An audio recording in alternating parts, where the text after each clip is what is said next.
Pakistan honey trap. जी हाँ, आज हम इसी टॉपिक के ऊपर बात करने वाले हैं। एक हाईली रिस्पेक्टेड साइंटिस्ट, एक top secret research MNC senior officer, dangerous international conspiracy MAT 2023 Pune के एक कोर्ट रूम में इंसान सबसे बड़े ट्रायल का सामना कर रहा था। डीआरडीओ के top senior scientist Pradeep Kurulkar Pakistan intelligence वहां की सरकार के साथ इंडिया की सारी इंफॉर्मेशन शेयर कर देते हैं। ब्रह्मोस मिसाइल, आकाश अस्त्रा मिसाइल की काफी सारी इंफॉर्मेशन सीक्रेट थी, कॉन्फिडेंशियल थी। अग्नि 6 मिसाइल की भी जानकारी जो करोड़ों अरबों रुपए खर्चने के बाद मिलनी थी, वो पाकिस्तान को फ्री में मिल गई और नामुमकिन थी ऐसी इंफॉर्मेशन मिलना। देखिए, फ्री में फिर भी मिल गई। देखिए, क्लासिक केस के बारे में आज हम डिस्कस करने वाले हनी ट्रैपिंग के। तो आइए जानते हैं आज केस खास वीडियो में। मल्टीपल आईएसआई को अरेस्ट किया गया। इसमें हरियाणा की यूट्यूबर ज्योति मल्होत्रा भी शामिल थी। डाउट हो रहा था शायद इनको भी हनी ट्रैप किया होगा। रविंद्र वर्मा मुंबई के थाने के जूनियर इंजीनियर को भी पकड़ा गया। साउथ नेवी डॉकयार्ड का एक्सेस मिला।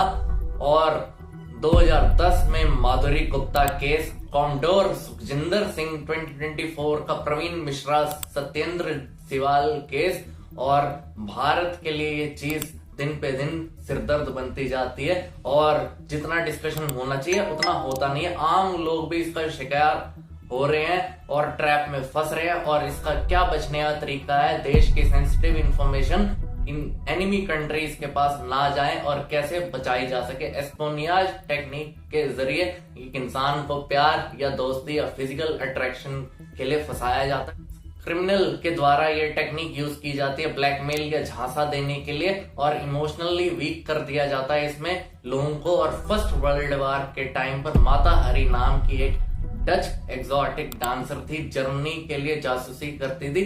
फ्रेंच मिलिट्री ऑफिसर से ढेर सारी इंफॉर्मेशन निकाली इन्होंने।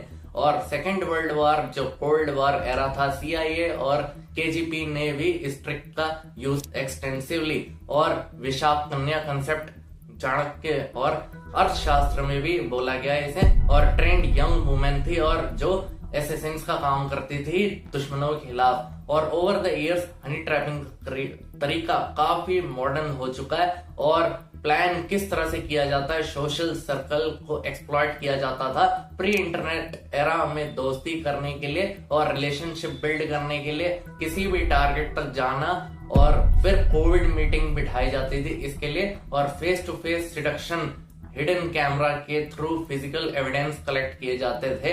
और टारगेटेड इंडिविजुअल यंग सिडक्ट्रेस लड़कियां थी और कॉम्प्रोमाइजिंग जैसी सिचुएशन होती थी और उस इंसान को ब्लैकमेल करना फोटोज एंड वीडियोस के जरिए बहुत ज्यादा सेंसिटिव और कॉन्फिडेंशियल इंफॉर्मेशन निकालने के लिए काफी आसान था। केवी उन्नी कृष्ण केस, देखिए, श्रीलंकन सिविल वॉर के रॉ का पहला हनी ट्रैपिंग केस सामने आया।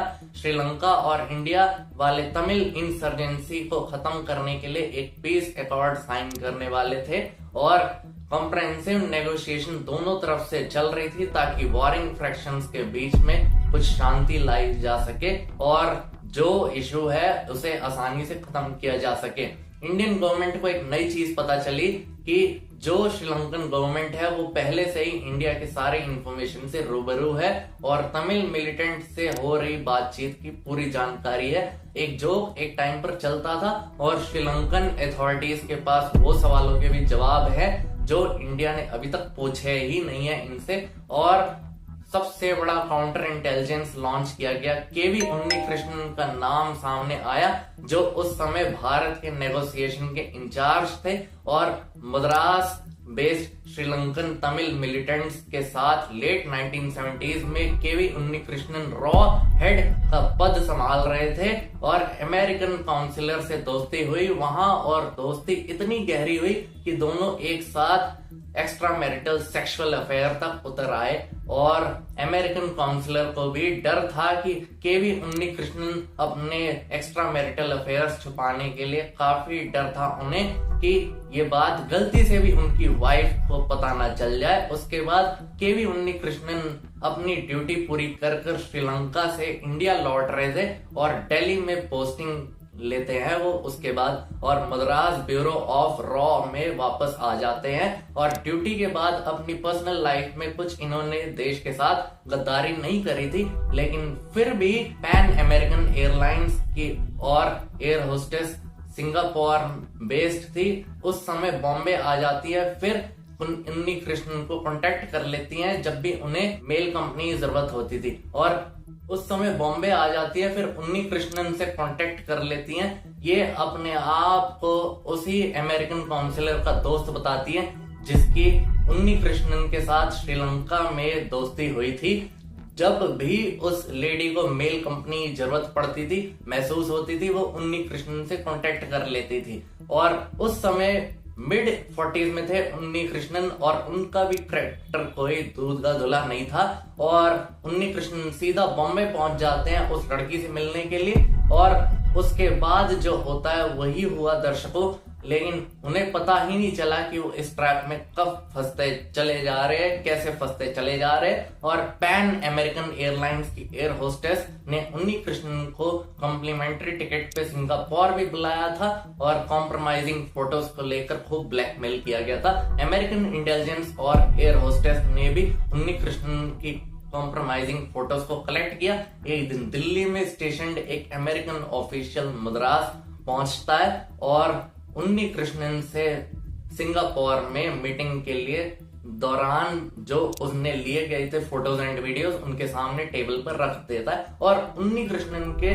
सिर से तो मानो पहाड़ टूट गया हो, और सरेंडर करके हायर अथॉरिटीज को पूरे इंसिडेंट के बारे में इन्होंने बता देना चाहिए था, लेकिन एम्बेरसमेंट के कारण इन्होंने कुछ भी नहीं बताया और ऐसे ही फंसते चले गए। और हमेशा इस बात का डर बना रहता था कि उनके कारनामे कहीं बाहर ना आ जाए, और अमेरिकन सीआईए ने एग्जैक्टली इसका फायदा उठाया। सीआईए ने उन्नी कृष्णन को ब्लैकमेल किया, हमें जो इन्फॉर्मेशन चाहिए या तो वो देते रहो, नहीं तो ये कल के दिन सारी इन्फॉर्मेशन तुम्हारी वाइफ के पास अपने आप ही पहुंच जाएगी। जैसे जैसे सोशल मीडिया तरक्की कर रहा है, दिन पे दिन हनी ट्रैपिंग का प्रोसेस काफी आसान हो गया है। किसी भी दुनिया में किसी भी कोने में बैठे आप किसी भी इंसान को आसानी से ट्रैप कर सकते हैं, फंसा सकते हैं। लस्ट, वर्नरेबिलिटी, सिडक्शन, इन सब को एक्सप्लॉइट करना, ये सब तो कॉमन है, बस ऑपरेशन का तरीका चेंज हो चुका है। और पाकिस्तान के आईएसआई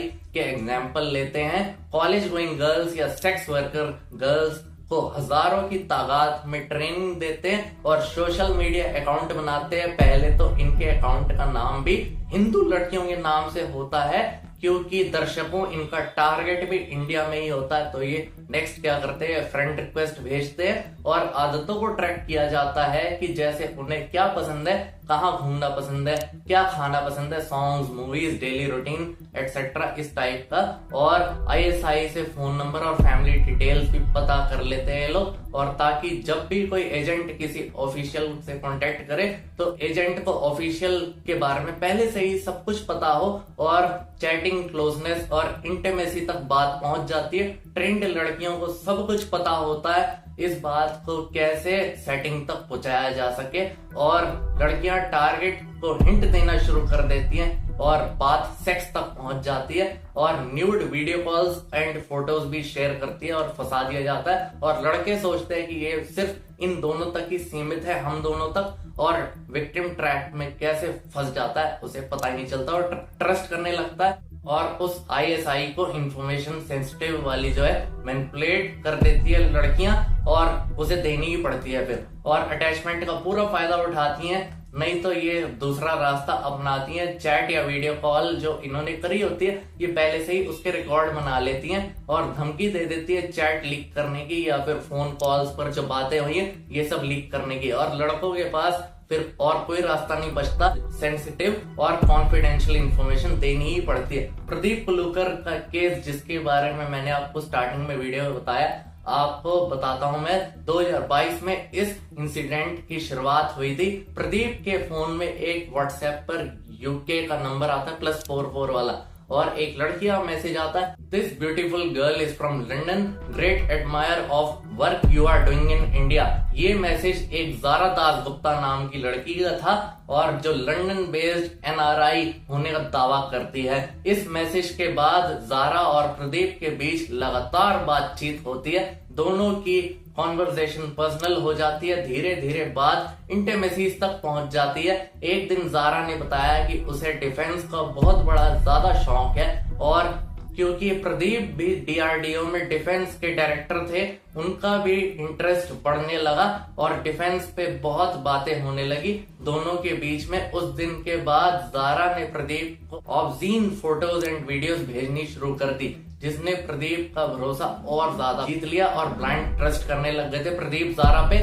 और इसके बाद क्या हुआ ये आप इमेजिन कर ही सकते हैं। समझदार हो, ब्रह्मोस और राइफल ही तो हमने ऑपरेशन सिंदूर में यूज किए थे और वही इंफॉर्मेशन दे डाली डेप्थ में और एंटी टेररिज्म स्क्वाड जो है प्रदीप को लेकर पकड़े गए और ये सब उन्होंने खुद कबूल किया था और उन्हें बाद में जेल भी हुई इस केस को लेकर। ब्लैकमेल की स्टेज तक ये नहीं पहुंचा था और प्रदीप समझ चुके थे कि वो ट्रैप में फंस चुके हैं और ज़ारा दासगुप्ता नाम की इंटेलिजेंस ऑपरेटिव को उन्होंने ब्लॉक कर दिया था। लेकिन सबके साथ ऐसा नहीं होता है। इंडियन एयरफोर्स अरुण मरवा लखनऊ के रिटायर्ड मिलिट्री ऑफिसर के साथ भी ऐसा ही सेम हुआ और उनको ब्लैकमेल कर कर उनसे सारी इंफॉर्मेशन निकाली गई। फोन या लैपटॉप में मैलवेयर को इंस्टॉल कर दिया जाता है और जिससे कि ज्यादा से ज्यादा इंफॉर्मेशन कलेक्ट करी जा सके। और प्रवीण मिश्रा के केस में जैसे सोनल गर्ग नाम की लड़की पाकिस्तानी ऑपरेटिव थी, हनी ट्रैप किया था और इसने DRDO के प्रोड्यूस ड्रोन से रिलेटेड इंफॉर्मेशन ISI के हाथ लगने में बड़ी मदद करी थी। कितना भी इंटेलिजेंट हो, कोई एजुकेटेड हो, हनी ट्रैप का शिकार हो ही जाता है। हम तो कह देते हैं कि ये बेवकूफ है क्या, ऐसे कैसे हनी ट्रैप में फंस गया। साइकोलॉजिकल, इमोशनल और सिचुएशनल फैक्टर है ये। हनी ट्रैप होने के पीछे का रीजन ज्यादातर लोग एजुकेटेड ही होते हैं, इसलिए ट्रैप में ओवर कॉन्फिडेंस होता है तो फंस जाते हैं। हम इजीली कह देते हैं कि पहचान लेंगे हम हनी ट्रैप को और फेक रिलेशनशिप को रियल रिलेशनशिप बना लेते हैं ये लोग और समझ लेते हैं। प्राइवेट फोटोज भी भेजने लगती है फिर लड़कियां और ऐसे में इंसान सिर्फ वही सिग्नल नोटिस करता है जो एस्टेब्लिश बिलीफ को कंफर्म करने का होता है और रेड फ्लैग को इग्नोर करके अगर बच सकता था तो वो उसे इग्नोर कर देता है और ईगो बूस्ट मिलता है, आसानी से फिर मैनिपुलेट हो जाता है क्योंकि अटेंशन इतनी मिलती है। लोनलीनेस भी इसका बहुत बड़ा रीजन है और जॉब अगर ऐसी वैसी हो जिसमें ह्यूज लेवल पर सीक्रेट इंफॉर्मेशन रखनी है, कॉन्फिडेंशियल इंफॉर्मेशन रखनी है, तो ये जॉब्स काफी स्ट्रेसफुल होती है और अलग जगह पोस्टिंग हो जाती है जिसकी वजह से आप लोनलीनेस के शिकार हो जाते हैं। फ्रेंड, वाइफ, गर्लफ्रेंड या फैमिली से आप दूर हो जाते हैं और ऐसे में एक खूबसूरत यंग लड़की का अटेंशन मिलना आपको काफी स्पेशल फील करवाता है। आप समझ सकते हैं कि इन्हें क्या फील होता होगा। एक व्हाट्सएप मैसेज और एक फोटो, यही बस काफी है और माइंड गेम ही खेलती है ये और वेपन भी इसमें कोई नहीं लगता, फ्री में काम हो जाता है। पाकिस्तान जैसे देश के लिए ये एक बहुत ही यूजफुल टूल है और ओल्ड एज लोगों को डिजिटल फ्रॉड समझने में काफी टाइम लग जाता है। इसका सोल्यूशन ये है कि अवेयरनेस फैलाई जाए और वर्कशॉप और ट्रेनिंग दी जाए। इस तरह की वीडियोस भी हेल्प कर सकती है। साइबर सिक्योरिटी और डिजिटल हाइजीन भी एक बहुत बड़ा रोल प्ले करता है। एनक्रिप्टेड चैनल, 2 फैक्टर ऑथेंटिकेशन ज्यादा प्रमोट किए जाना चाहिए और सोशल मीडिया प्राइवेसी रखना चाहिए और अननोन सोशल मीडिया प्रोफाइल से दूर रहना चाहिए। सस्पिशियस इंटरैक्शन को टाइम पर पहचानो, प्रोफेशनल बाउंड्रीज और इमोशनल इंटेलिजेंस को डेवलप करो। इमोशनल सपोर्ट के लिए ही लोग कॉन्फिडेंशियल इंफॉर्मेशन शेयर कर देते हैं जो कि बहुत ही गलत बात है और एम्बेरसमेंट के डर से लोग ऐसे इंसिडेंट्स को कभी रिपोर्ट ही नहीं करते और नेशनल सिक्योरिटी का ये मुद्दा बन चुका है और मजाक समझते लोग आज भी और कोई इस पे बात नहीं करता और चेंज भी इसमें दिखाई नहीं दे रहा और इंटरनेट की अंधेरी गलियों में ही हम फंसे हुए हैं और नॉलेज सबको होनी चाहिए। आपका क्या कहना है इस बारे में हमें कमेंट सेक्शन में जरूर बताएं। वीडियो पसंद आई वीडियो को लाइक कीजिए, शेयर कीजिए, सब्सक्राइब कीजिए। हम मिलते हैं अगले वीडियो में। जय हिंद, वंदे मातरम।